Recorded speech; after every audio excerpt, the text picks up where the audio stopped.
Hi all, Jacob Austin here from QS.Zone and welcome to episode 116 of the Subcontractors Blueprint, the show where subcontractors will learn how to ensure profitability, improve cash flow and grow their business. Today's episode is all about the golden thread, and we're going to start with a bit of a cautionary tale from a subcontractor who fell down the wrong side of the golden thread. And then we're going to point out what he should have done to comply with his requirements and why golden thread and the ability to provide it is such a hot topic at the moment.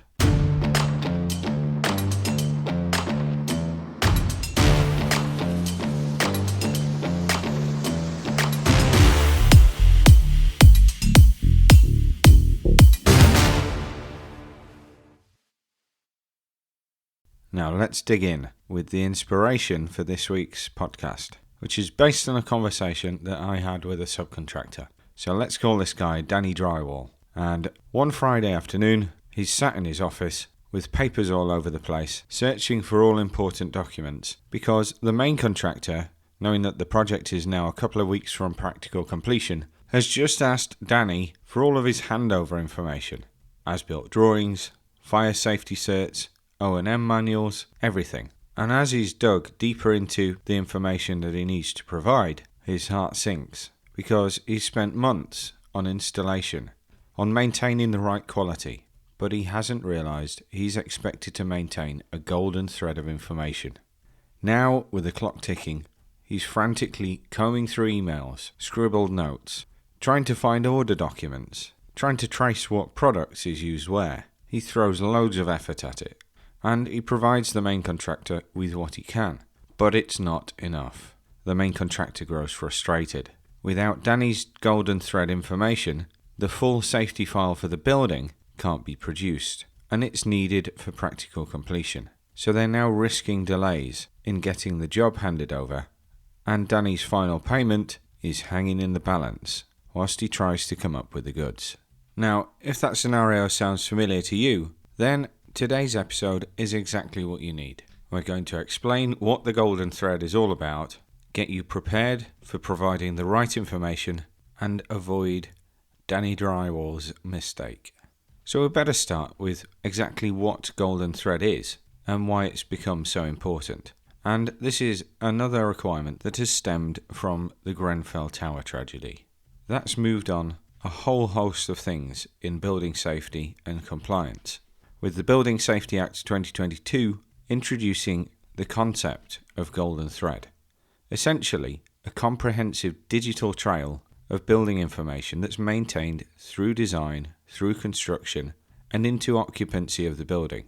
It's evidence that your work complies with building regulations, and it's compiled into an accurate electronic handover record at completion. For higher risk buildings, typically high-rise residential projects, maintaining that golden thread isn't just optional, but a legal obligation. Regulations going live in 2023 and 2024 explicitly set out what information must be included in the golden thread for HRBs. And in August 24, the Construction Leadership Council even published a 90-page guidance document on delivering the golden thread to help duty holders, including contractors and designers, to get it right. In short, there's now a clear blueprint for what needs to be handed over. Digital handover files has already seen the quality of information improve, but principal contractors and clients are under pressure to get it really spot on. And that means it isn't just a blank filing structure with whatever information shoved in there that you can find, but it collates all relevant golden thread details, every safety critical design change, material specifications, and even approvals of those specifications throughout the build. All of it needs to be up to date and accurate by the time the building's finished. When it's handed over, that information proves that the building is compliant and that it's safe. It's a single source of truth for the owner of the building, and it can be used to manage and maintain the building and kept up to date going forward. Without this complete information package, the building safety regulator won't issue completion and they won't allow a building to be occupied. And it's that simple. No structured handover equals no completion certificate equals no legal occupation. And if a client has invested multi-million pounds into a high-rise building, they aren't going to tolerate not being able to occupy it. Importantly, whilst the legal requirement currently applies to high-rise residential buildings, the writing's on the wall that it isn't going to stop there. Many government departments, commercial developers, and housing associations are already asking for golden thread documents on non-HRB projects. They're treating it as best practice. They're seeing that as a way to reduce their insurance liabilities. They're treating it as a way to keep their conscience clear because they can demonstrate that their buildings are safe. And industry leaders are indicating that the golden thread is going to be expanded way beyond just HRBs. So you will likely see these obligations flow out into many of your subcontracts. And main contractors will be wanting subcontractors that comply with the requirements. If you can reliably do it, then you quickly become a reliable partner. And as this is typically one of the last actions to take place on a project, it will leave a really good taste in the contractor's mouth if you can produce your information in a way that's slick, it makes their job easy to incorporate into their files, and it makes them look good. People like to look good, and you can help them do it. And making your last involvement in any project a good one is the best way that you can get repeat work. So what information have you got to hand over? Well, the exact documents and data you'll need to provide will depend on your trade and the project. But generally, the golden thread covers two big areas: the building work information and the operation and maintenance information. So plainly, you've got to evidence that your part of the project was built right and it's safe. And then you need to give the information to operate and maintain it safely going forward. And next, we'll run through what that typically looks like for a subcontractor. So it's going to start with as-built plans and drawings. These are your final as-constructed drawings, reflecting changes made during construction. It should show exactly what was built, including layouts, schematics, and fabrication drawings if required. Clients are asking for these to be marked as built, and not just final construction issue. That changes the onus slightly for designing subcontractors to check that what they've provided matches the drawings, and to get drawings updated if for whatever reason it's different. If BIM models are used, then the updated model files and relevant extracts will be required as well. The idea of the golden thread is that it documents the change history, not just the initial plans, and not just the final plans. Then we move on to specification and product data. These are your detailed specs for materials and components that you've installed. This includes product data sheets, fire ratings, acoustic ratings, structural properties, basically any performance or safety critical attributes. So if you'd supplied fire doors, you'd provide the door manufacturer's spec, the fire certification, installation instructions, and critically, you have to use the products that are named in those tests and specifications. So if the fire safety test is showing a particular mastic to seal around that fire door, then that is the product you've got to use. You can't use a similar but different one that's produced in the same factory but it's sold for a fraction of the price. That kind of substitution needs a new test, and deviating from that can invalidate the warranty. And the idea behind that is that the golden thread demonstrates, first with the design, that the design is compliant, backed up by relevant specifications and performance data, through the install to demonstrate that what's been designed has been purchased, has been installed properly, and then when it's closed away and you can't see it, that it's going to perform how it's supposed to. And as you can imagine, it's absolutely crucial when it comes to fire and fire stopping details. Moving on to testing and commissioning certificates. This means providing any certificates, any reports from testing and commissioning activities relating to your work. That might be electrical test certs, pressure testing for pipes, heating and ventilation commissioning sheets, fire alarm, sprinkler commissioning sheets, load testing and lift test reports, full details of fire stopping installs. These documents are crucial evidence that systems were installed correctly and that they function as they're supposed to. And they're absolutely part of the safety case for the building. These are records that you need to collate and store safely when you receive them, because chasing them down later can be an absolute nightmare. Operation and maintenance information is exactly what it sounds like. This should include manufacturer's operation guides, maintenance schedules and warranties for plant, products, and even records of training given to the client's, say, facilities team to educate them to use parts of the building. If you think about it from that person's point of view, Billy the building manager, he's going to need to know how to operate and critically maintain his new building safely. So if you've installed, a ventilation system, then you include the fan core unit manuals, recommended maintenance, intervals that's got to be completed, specs for the replacement components they're going to need. For something simpler, as well as your product spec, you might be including, say, cleaning and care instructions and warranty information. If your information is missing, it can very soon turn into a liability for you if somebody goes about cleaning and maintaining the product in the way that they think they should and it causes an issue. So don't skimp on that information. There's also health and safety file contributions. Under UK CDM regs, the principal designer must compile that health and safety file. It contains information to allow any works carried out in the future to that building, such as refurbs or maintenance, to be completed in a safe fashion. It contains a lot of information that would be in the O&M manual as well, with additional details such as residual risks left behind in the building and how you address them during construction. Perhaps if you installed something that requires special access, then how you go about reaching it and maintaining it in the future. The golden thread encompasses this safety file into part of the overall record, so even if it seems like duplication, you can't leave anything out. Next we have fire and emergency information. These are absolute legal requirements that mandate fire safety information is handed to the user upon completion.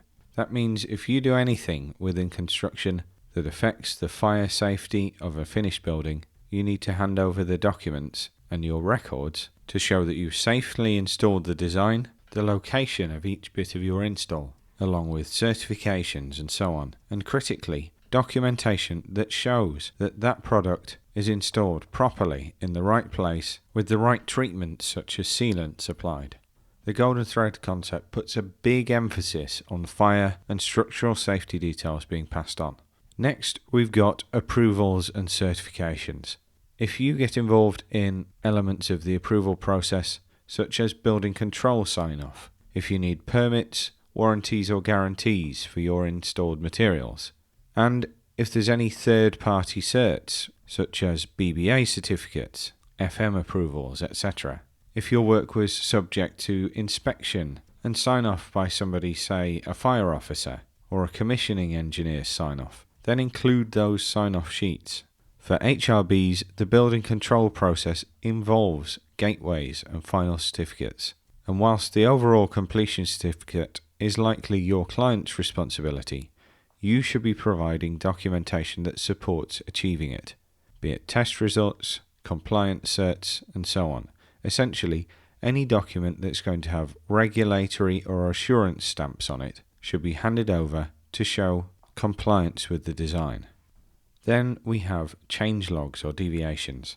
This shows the evolution of the design. So if there's any design changes, variations, and deviations from your original plans of your package, then document them. A simple log that explains change X, introduce wall type B in this location, change from type A to improve the fire rating, approved on X date with a reference to a drawing. Part of the golden thread demands capturing what changed and why during construction. It might be sensible to include email correspondence or formal change orders that substantiate those changes, but organise them so that the context is clear. Link them into your change log so that you can see this was the instruction that changed this drawing, this specification, so that should an inspector pick on one of your details, you've got a clear chain in your golden thread records to demonstrate exactly why something on site doesn't match the earlier design. That will likely be the end of the golden thread, but just for completeness, I'll mention a couple of other things that may be needed at handover stage. because depending on the project there might be extras. For instance, a residential job might require a home user guide or a tenant manual summarising key information about the plot in plain language. A large commercial job might have a building user guide or a logbook. Sometimes that's mandated by Part L or BREEAM for energy and building use info. Occasionally, client specifications call for additional information, so rather than just chucking in a copy of the boiler manual, they might want a quick reference sheet for end users showing how to operate your heating system on a page. These kind of things might not be safety critical, but they will probably be required upfront for handover. So coordinate this with your main contractor, and it's sensible to do that early so you're not scrabbling for information at the last minute. Going back to the golden thread, you can see hopefully that it's pretty comprehensive. It's all the information somebody would need to fully understand what was built, how it was built to achieve compliance, and how to keep it safe throughout its lifespan. It's a lot of information, and that might make it daunting, but break it down into categories such as design, spec, tests, O&M, etc. That's a solid checklist for you to start working through. And if you organise it in the same logical fashion, using self-explanatory file names, you're winning a second half of the battle on making that information easy to find for the person using it. You will likely be given a set file structure by your main contractor or client with an index that you'll need to copy and replicate.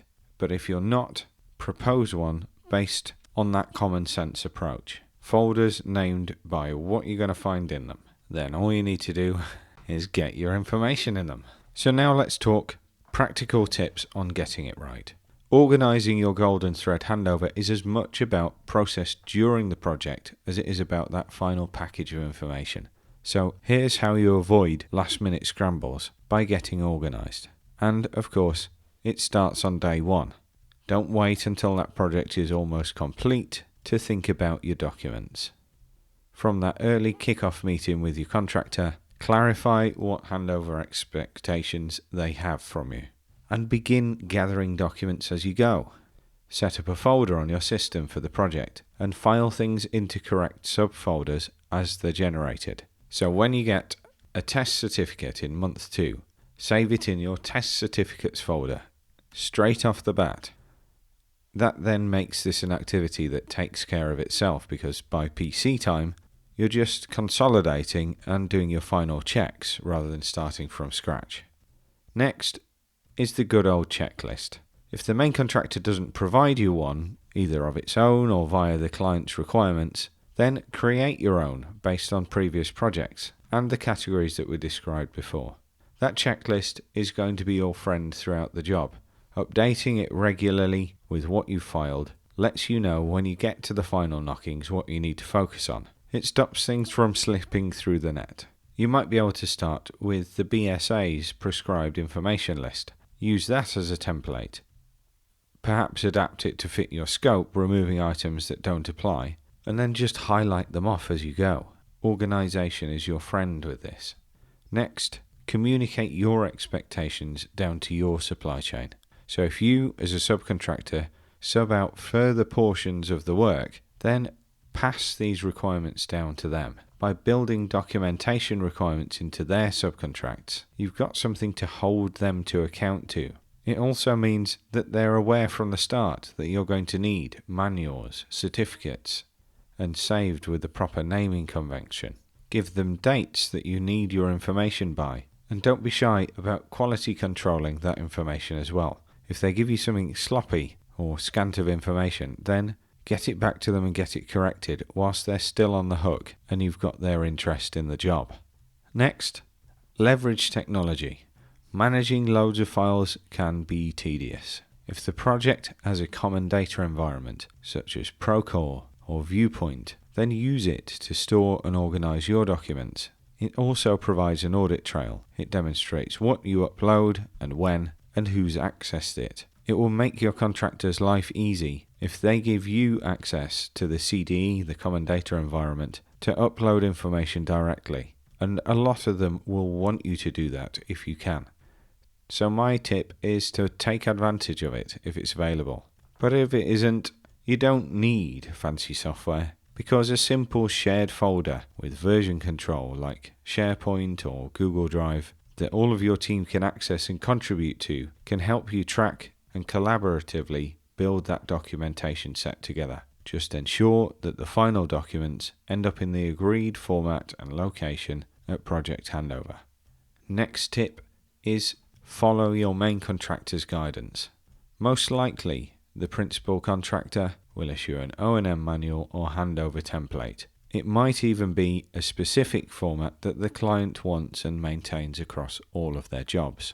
So if you get that, read it carefully, because it might specify things like all documents to be saved in PDF format, or drawings in both PDF and DWG, file names that follow X convention, and a template to use for O&M layout. By complying with these instructions, it makes your life easier, and it makes sure you're going to get that submission in the standard that's going to be accepted. If anything's unclear in those requirements, then ask for clarification. The earlier the better. Next, quality check your information before you hand it over.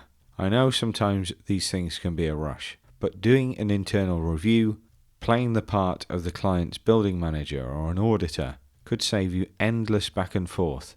Can you find everything? Do all the files open properly? Is there anything obviously missing or mislabeled? Are the certs signed and dated? Are the manuals the final versions? This kind of review is crucial, particularly if you've got more than one team member contributing to your document pack. You need to ensure that your final set is comprehensive, it's accurate, and it's accessible. And final point is to keep an archive and keep a backup. Even after you've handed everything over, keep that backup of your files with the same structure in your own archive. This is a simple protection in case of later disputes. If somebody says, oh, this fire safety cert was missing, you mustn't have done it properly, and you can identify in your archive that you've issued it, then you've got the paper trail, you've got the copy to prove it, and it also sits there as an example for your next job if you need it. Following those steps should get you there effectively.